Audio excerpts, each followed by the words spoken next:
Quand on demande à JC ce qu'il pense de Radio Asso, il vous répond Elle est parfaite. Il y a de l'amour, c'est pour tout le monde, pour tous les Français, pour tous les Belges, pour le monde entier. Et nous, ça nous fait vachement plaisir. Radio Asso, 100.7 FM à Montauban. Salut à toutes et à tous et bienvenue sur les ondes de Radio Asso 100.7. J'espère que vous allez tous bien et que vous passez une agréable journée dans le respect, bien sûr, des mesures sanitaires et des gestes barrières. Je vous retrouve aujourd'hui pour une interview et pour cette interview-là, j'ai le plaisir d'accueillir Christian Calmejeanne. Bonjour Christian. Bonjour. Comment allez-vous ? Très bien. Avec ce soleil radieux. Oui, ça fait du bien. Ouais. Après un bon coup de flotte, là c'est bon. Un petit peu de rayon. Alors Christian, vous êtes le directeur de Emmaüs Tarn-et-Garonne et si je vous accueille aujourd'hui, c'est parce que samedi et dimanche aura lieu la vente exceptionnelle de printemps. Grande vente qui habituellement se déroule en avril, mais Covid-19 oblige, vous organisez, si je peux dire, une session de rattrapage ce week-end. Alors sans plus tarder, on va commencer par la plus simple des questions. Quel est le principe exactement de ces grandes ventes ? Alors, vous l'avez bien évoqué, oui, pour nous, c'est un peu humoristique d'appeler ça une grande vente de printemps, mais on est encore au printemps, à une semaine près, puis la météo nous le rappelle. Alors là, le principe, il est le même principe que nos ventes habituelles, sauf que là, on a mis de côté, bien sûr, encore plus, pendant ce confinement, des tas de choses qu'on réserve à toute personne qui veut venir à Emmaüs, puisque c'est pas réservé à une catégorie de personnes, n'importe qui peut venir acheter à Emmaüs. Et donc là, il y a de tout, il y a vraiment de tout, des meubles, des vêtements, des bibelots. On peut s'équiper de la cave au grenier et de l'est à l'ouest de la maison à Emmaüs. On part d'un principe de recyclage et il y a vraiment de super trucs. Il y a des trucs d'occasion, mais c'est vraiment très intéressant. Et donc tout ça, ça a été préparé par toutes les personnes qui sont hébergées à la communauté. Je rappelle juste que nous accueillons et nous avons accueilli pendant ce terrible confinement 295 personnes, donc plus de 80 enfants qui sont dans la communauté. Tout ce travail est fait par ces personnes-là et ainsi on remet en état tout ce qui a été donné. Il faut compter quand même que les Tarn-et-Garonnais sont très généreux et on le voit maintenant à la reprise puisqu'on a un afflux massif de dons. Voilà, donc tout ça, ça va être mis à la disposition du public à partir de demain matin 10h jusqu'à 17h30 le soir sur les 4 lieux en continu et dimanche après-midi de 13h30 à 17h30. Alors quels sont ces 4 lieux exactement ? Je pense notamment à des auditeurs qui seraient néo-montalbanais si je peux dire ou qui viennent juste de s'installer en Tarn-et-Garonne. Alors, il y a d'abord les 2 centres communautaires à la Ville-Dieu du Temple, donc entre Castel et Montauban, et à Pompignan, donc il y a un magasin à Grisol aussi, et ensuite donc une salle à Montauban, 10 avenue de Suède, dans les anciens établissements qu'appelle route de Toulouse, ce lieu-là est connu, et ensuite 11 route de Toulouse en face chez Renault à Castel-Sarrazin. D'accord, super. Alors, pourquoi grande vente qu'a-t-elle, je dirais, d'exceptionnel par rapport à une vente classique dans les différents sites Emmaüs ? Alors c'est ce que j'évoquais, c'est que les grandes ventes pour nous, d'abord, on s'en cache pas, c'est une opération de communication pour montrer tout le travail qu'on fait. Donc là, on met de côté des beaux objets toute l'année pour que la clientèle soit contente et puis mettre en valeur tout ce qu'on fait. Ensuite, c'est aussi une vitrine pour rappeler qu'on est une organisation non gouvernementale sans aucune subvention, qu'on ne vit que de cette idée géniale de l'abbé Pierre au départ, qui est de donner la possibilité à des gens qui sont dans le besoin, d'abord d'être hébergés, d'être nourris, de vivre normalement comme vous et moi, mais de ne pas être assistés et d'avoir une activité. C'est une activité compliquée d'aller ramasser, d'aller nettoyer et de mettre à la vente, mais qu'est-ce que c'est gratifiant et qu'est-ce que ça remet les gens debout. Et ensuite, je l'évoquais, et environnementalement c'est parfait parce que on met pas à la poubelle, on remet dans le circuit et les gens qui viennent acheter, riches ou moins riches, parce qu'il y a des gens qui ont des moyens qui viennent pour se faire plaisir, mais il y a aussi beaucoup de gens qui n'ont pas les moyens, qui viennent s'équiper de manière géniale pour avoir quelque chose chez eux. Toute cette chaîne, en fait, c'est à la fois une chaîne de solidarité et environnementale. Et je pense que notre planète a bien besoin de ça en ce moment. Et cette épidémie nous l'a rappelé. Je réfléchissais beaucoup pendant ce confinement, qui était actif pour nous, que ça ressemblait beaucoup à ce qu'on pense à Emmaüs, à notre philosophie. Donc c'est un rendez-vous capital, je dirais non seulement pour l'asso Emmaüs, mais aussi pour les gens qui en dépendent. Alors c'est un rendez-vous capital parce que j'ai évoqué cette épidémie du Covid. C'est vrai que nous avons été tous confinés. Comme je l'ai dit, nous sommes sans subvention, donc nous avons eu les charges, nous avons eu les personnes. Je rappelle, plus de 295 pendant ces 2 mois de confinement. Ça a été compliqué, mais super bien tenu, humainement, d'une richesse incroyable. Mais bon, toutes les charges sont là. Il n'y avait pas de produits, comme toutes les entreprises. Donc on se sent vraiment solidaire du monde économique qui souffre, qui a souffert, qui souffre et qui va souffrir. Et donc pour nous, c'est capital que les gens nous rendent visite, puissent se faire plaisir, mais en se faisant plaisir, ils nous permettent de vivre. Il faut qu'on arrive à compenser ces 2 mois sans rien du tout. Et puis je rappelle juste qu'on a 23 salariés. C'est des charges importantes. Et puis de l'alimentation. Enfin voilà, c'est des budgets assez colossaux quand même pour accueillir tous ces gens-là. Donc le fait de venir acheter, les gens sans s'en rendre compte vont devenir solidaires dès qu'ils mettent le pas chez nous, quoi. Donc vous l'avez très bien évoqué, c'est vrai que ce confinement a peut-être réveillé des consciences de solidarité. Est-ce que les Tarn-et-Garonnais, j'irais généralement, sont de plus en plus généreux, ou est-ce qu'il y a une enfin constatez-vous, si je peux dire, un élan de générosité, une vague de dons de la part des Tarn-et-Garonnais? Ça c'est sûr parce que j'en suis le témoin. Ça fait 25 ans que la communauté existe, ça fait 25 ans que je suis là. J'ai vu grandir cette communauté. On a commencé à 3, on est 295. Donc dans un département qui n'est pas le plus riche de France, les gens ont cette conscience-là, nous connaissent bien, savent donner. Après on récupère tout, on sait faire le tri, mais c'est formidable. C'est un vrai miracle que j'observe tous les jours. Et puis c'est vrai qu'on avait déjà fait un appel à dons juste à la sortie. Les gens ont répondu massivement à des dons financiers, ont répondu massivement à un point qu'on n'imaginait même pas. Donc oui, moi je suis très heureux d'être en Tarn-et-Garonne, très heureux d'être au milieu de cette population qui, si on était un peu la télé, si on éteint un peu la radio, moi je trouve que l'humanité est belle. Alors elle a une partie sombre, mais l'humanité est belle, et ce confinement nous l'a rappelé en interne. Les gens étaient très solidaires. Moi, j'ai vu des choses formidables. Chez ces gens qu'on pourrait qualifier, quand on écoute la télé, de gens au bord du chemin, mais c'est ceux qui sont le plus sensibles à ce qui peut arriver. Donc, ils ont fait très attention à eux et aux autres. Et ensuite, oui, dans ce département, moi, je suis fier de ce département. Je suis fier de cette population. Oui, c'est vrai que ça redonne de l'espoir en l'humanité, parce que c'est vrai que souvent on entend les gens râler, dire j'ai plus foi en l'humanité, etc. Et c'est vrai que par le biais d'événements comme celui qui va se passer ce week-end, on se dit non, les gens sont quand même généreux, quoi. Tout à fait. Faut pas perdre espoir. Tout à fait. Alors, question pratique, est-ce que les visiteurs pourront se restaurer sur place? Est-ce qu'il y aura d'autres stands et animations hors Emmaüs à vos côtés? Non, cette fois-ci c'est pas possible. Donc c'est vrai que on tente cette ouverture. Il y a quand même des précautions qu'on a déjà installées à l'ouverture le 13 mai. On va garder ça. Il faut porter un masque obligatoirement. Il faut venir avec un masque. Il y a du gel hydroalcoolique. Il y a des limitations d'entrée qu'on va essayer d'être le moins lourde possible. Il faut attendre un peu. De toute façon, on attend partout. Il va falloir être respectueux de ça, parce que souvent il y a beaucoup de monde qui vient. Bien sûr. Donc c'est mieux d'étaler un peu vos visites. Venez pas tous, peut-être samedi à 10h, essayez d'étaler. Il va falloir faire attention aux uns aux autres, et ces gestes barrières, il faut continuer, parce que je pense que ce virus, on n'en a pas fini, et il faut être vigilant là-dessus. Donc pas d'alimentation sur place, même si ça reste ouvert, et pas d'autres stands. Donc voilà, on ouvre, on est courageux, on y croit, on est optimiste, mais on reste très prudent pour les clients, pour les personnes accueillies, pour les salariés. Mais il faut y croire, et vous avez bien raison.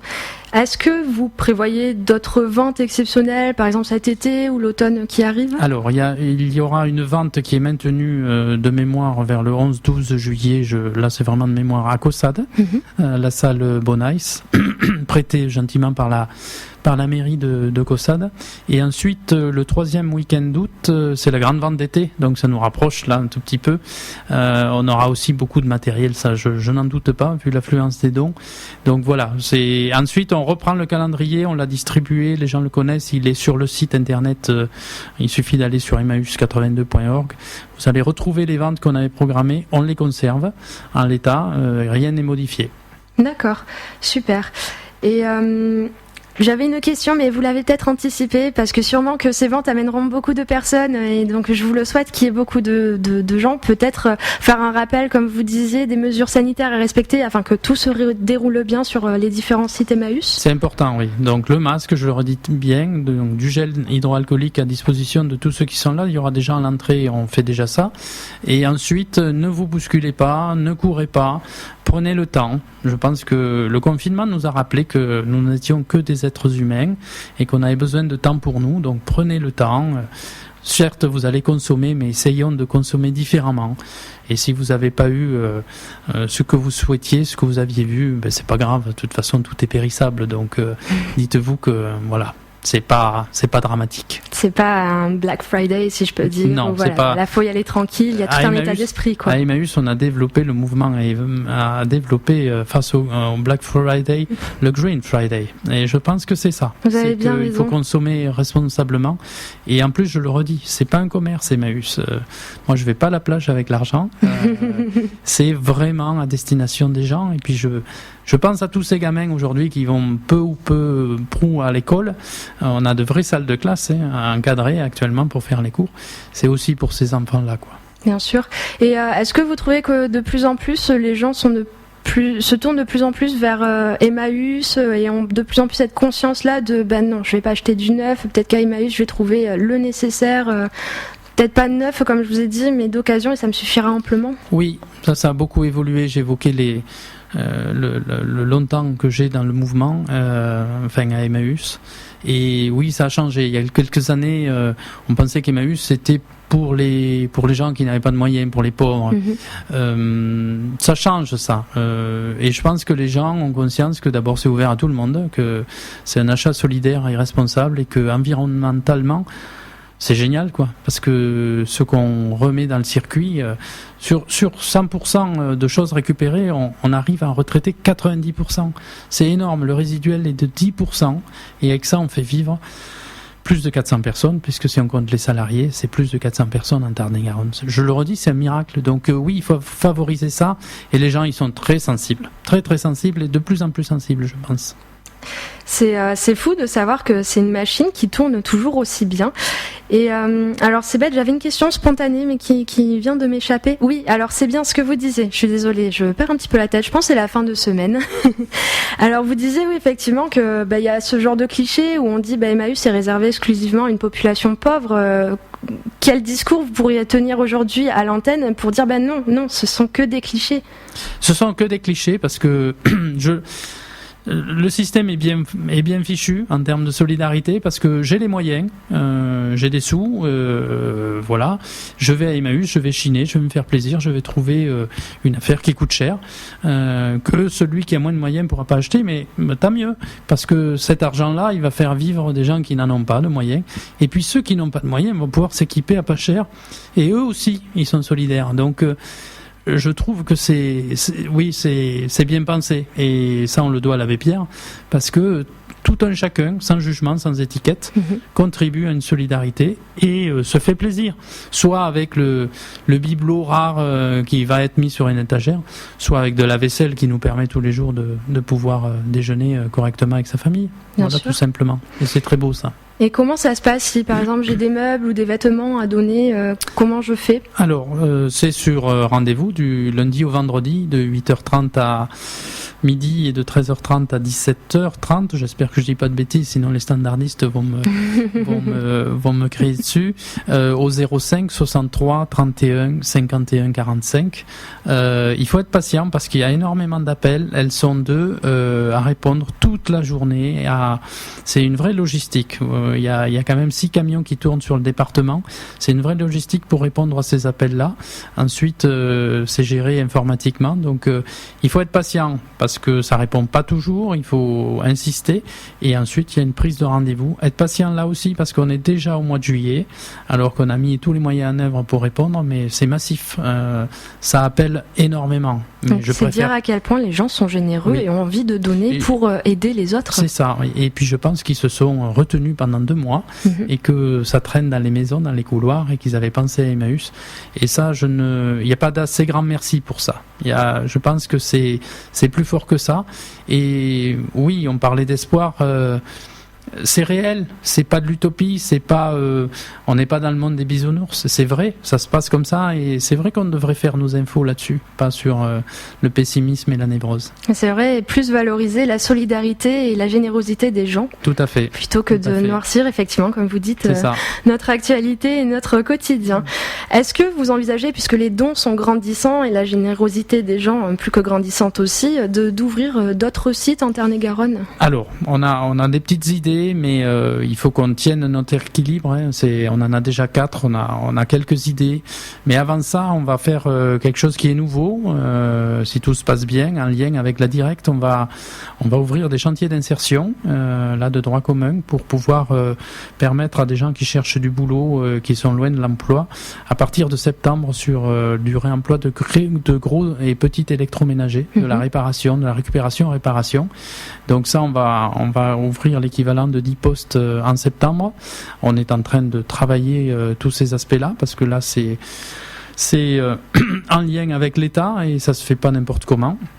Non pas qu'à Emmaüs on fasse les choses n'importe comment, on les fait d'une manière plus pragmatique. Là on rentre dans un circuit plus institutionnel, mais moi j'en suis très heureux et j'espère que ces 2 chantiers qu'on fera à Montauban et à Castel-Sarrazin vont pouvoir être profitables et que ça va être le début d'une ouverture vers l'emploi, vers des gens qui ont besoin en Tarn-et-Garonne. Et l'autre changement aussi, fin d'année, notre magasin à Castel-Sarrazin va être transféré sur un ancien supermarché de la ville pour avoir plus de place pour pouvoir travailler. Voilà, ça c'est les projets un peu de l'année. D'autres sites, oui, on a des idées, mais je les dévoile pas aujourd'hui. Surprise, il faudra être patient, chers auditeurs. Donc c'est cool, ça veut dire que ce ne serait pas que du don matériel, si je peux dire, mais c'est aussi offrir la possibilité à telle ou telle personne de se réinsérer dans le monde du travail aussi, ce qui est une forme de générosité aussi. Tout à fait, oui. Une des choses qui est importante à Emmaüs, c'est que quand on est accueilli, ça c'est aussi l'idée géniale de l'abbé Pierre, celui qui a été accueilli arrive à évoluer parce qu'il se fait accueillant de l'autre. On ne peut pas dire je suis accueilli, je ferme la porte à la solidarité, j'oublie qui j'ai été. Dès qu'on arrive à l'Emmaüs, on se pose, on fait quelques projets et ensuite on insiste pour que la personne devienne accueillante, parce que c'est ainsi qu'on grandit et qu'on se rend compte que on a besoin des uns des autres. Le confinement nous l'a rappelé, être enfermé chez nous, c'était difficile, ne pas avoir de culture, c'était difficile. Nous sommes des animaux sociaux et sans solidarité, ce monde-là, il peut pas tourner. Puis sans contact à l'autre aussi, c'est là de l'importance de l'humanité, comme vous disiez. C'est le maître mot, si je peux dire, de cette interview. Tout à fait. Solidarité et humanité. Et alors c'est vrai que ça me vient spontanément, vous parliez d'électroménager, donc on peut non seulement vous donner des meubles, des vêtements, mais aussi tout ce qui est électronique, etc. Tout ce qui est électrique et électronique, déjà on est agréé nationalement pour la récupération, donc rien ne va à la poubelle. Bien sûr. Tout ce qui peut être réparé, garanti 3 mois, avec un service après-vente, pour pas mettre les gens dans la difficulté. Et en règle générale, ce qui est mis en vente est de bonne qualité et est au tiers du prix du marché. Donc là aussi, ça permet de s'équiper sans trop de danger pour des familles qui ont pas trop les moyens. Et ça donne du boulot. Et l'idée du chantier d'insertion, c'est qu'on reçoit tellement de matériel qu'on ne pouvait pas rester entre nous. Et il fallait ouvrir. C'est une manière d'ouvrir l'association à d'autres pratiques, et à de l'emploi, comme vous le disiez, sur le territoire. Bien sûr. Et dans ce cas-là, si j'envisage de vous fournir un frigo, est-ce qu'il faut quand même des critères, des conditions, qui ne soient pas tout effrités ou tout? Non. En fait, quand je parlais que vous pouvez appeler pour donner les dons, on prend tout. Ça marche pas, vous posez pas de questions, ne triez pas trop, n'allez pas jeter, appelez-nous. Il y a que quelques petites choses qu'on prend pas, l'amiante, les bouteilles de gaz, les pneus, bien sûr. Les poubelles alimentaires, parce qu'il y a des gens des fois qui comprennent pas tout, et donc ça on évite. D'accord. Mais à part ça, tout le reste on prend. Donc donnez-nous, nous on sait trier, on a une vraie expérience, on est en train de se professionnaliser là-dessus. Okay. Donc n'hésitez pas, vous posez pas de questions, appelez-nous et donnez-nous, on viendra le chercher gratuitement. Ça, c'est bon à savoir, parce que moi-même je me serais dit non, ce mini four il est un peu dézingué, je vais pas le donner quoi. Tout ce qui est électrique, électronique, ça marche pas, vous posez pas de questions, vous pouvez nous le donner, on en fera quelque chose. D'accord, super. Alors comment vous contacter pour avoir plus d'infos, que ce soit sur Emmaüs ou sur l'ensemble des différents événements que vous programmez, un numéro de téléphone, un site internet ou peut-être une page Facebook à annoncer? Alors le site internet, je l'ai dit tout à l'heure, c'est emmaüs82.org. Vous pouvez y aller, il y a les horaires. Il y a le Facebook aussi, je suis pas très doué là-dessus, c'est un des bénévoles qui fait superbement la communication. Et ensuite un numéro de téléphone, je vous l'ai dit, 05 63 31 51 45. Et puis vous pouvez nous envoyer un mail à emmaüs82@wanadoo.fr, on répond. Dans l'éventualité où voilà, moi je suis très touchée par les actions d'Emmaüs et j'aimerais organiser un événement qui favorise justement la communication Emmaüs et toutes les valeurs que défend Emmaüs, est-ce que je peux vous solliciter pour dire voilà, chez moi ou dans un endroit, je voudrais organiser un événement, une vente Emmaüs? Alors nous, on est ouvert à tout. Plus les gens nous sollicitent pour du partenariat, plus on est heureux. Et c'est dans notre ADN, donc avec grand plaisir. D'accord, ok. Eh bien c'est bon à savoir. Peut-être un appel aux dons ou à bénévoles à faire passer? Aux dons matériels, j'ai même pas besoin de le faire parce que les gens sont réactifs. Dons financiers, on l'a fait très épisodiquement, c'est pas notre ADN, donc on remercie vraiment du fond du cœur ceux qui ont pensé à nous en Tarn-et-Garonne, en France et même à l'international, puisqu'on a reçu des dons, puisque c'est un mouvement international. Ensuite, à bénévolat, oui, on a besoin de gens, on a une quarantaine de bénévoles actifs chez nous. Avec la crise du Covid, ceux qui sont plus âgés font attention et ils ont raison. Donc là-dessus, on est un peu en manque. Donc on fait appel à tout type de population, notamment les jeunes, pour qui, je pense aux jeunes stagiaires qu'on a à la communauté, du fait de leur âge. Emmaüs, c'est une sacrée réponse quand on cherche un sens à sa vie. Une sacrée réponse. Donc si vous avez envie de faire du bénévolat, venez tester 1 heure, un jour, une semaine, pourquoi pas. D'accord, donc on peut vous contacter demain pour dire j'aimerais me tester ce bénévolat-là et venir chez vous. On a comme ça des demandes ponctuelles. Ça dure pas, peu importe, mais venez voir, venez, on est vraiment ouvert à l'extérieur et on a besoin de ça, on a besoin de vous, pour nous remettre en cause aussi de temps en temps. Eh bien super, alors merci beaucoup Christian Calmejane d'avoir répondu à mes questions. Je rappelle à nos auditeurs que vous êtes le directeur d'Emmaüs 82, donc Tarn-et-Garonne. Pour faire un rappel des infos de l'événement de ce week-end, donc samedi 13 juin de 10h à 17h30 et dimanche 14 juin de 13h30 à 17h30 se passera les grandes ventes de printemps de Emmaüs. Donc ça se passera sur 4 différents sites Emmaüs, en zone Alba Sud à Montauban. Vous me reprenez si vraiment je me plante. Donc zone Alba Sud à Montauban, domaine de la Panouille à la Ville-Dieu, route de Toulouse à Castel-Sarrazin et RN20 à Grisol. C'est bien ça? C'est parfait. Ok. Alors si vous voulez contacter Emmaüs pour du don, pour vous tester sur le bénévolat, pour différentes informations, n'hésitez pas à les contacter au 05 63 31 51 45. Vous pouvez consulter leur site internet emmaüs82.org. J'ai tout dit, j'ai tout bon. Merci beaucoup. Eh bien, merci à vous, Christian Calmejane, d'être venu. Et merci à vous, chers auditeurs, de m'avoir écouté. Quant à nous, on se dit à bientôt sur les ondes de Radio Asso 100.7. Je vous souhaite à tous de passer une agréable journée et un excellent week-end. Salut à tous! Quand on a annoncé au président Chirac qu'il ne pourrait pas écouter Radio Association lors d'un de ses voyages officiels, sa réponse ne s'est pas fait attendre. What do you want? Me to go back to my plane and go back to France? Is that what you want? This is a provocation. Et nous, on le comprend. Radio Asso 100.7 FM à Montauban.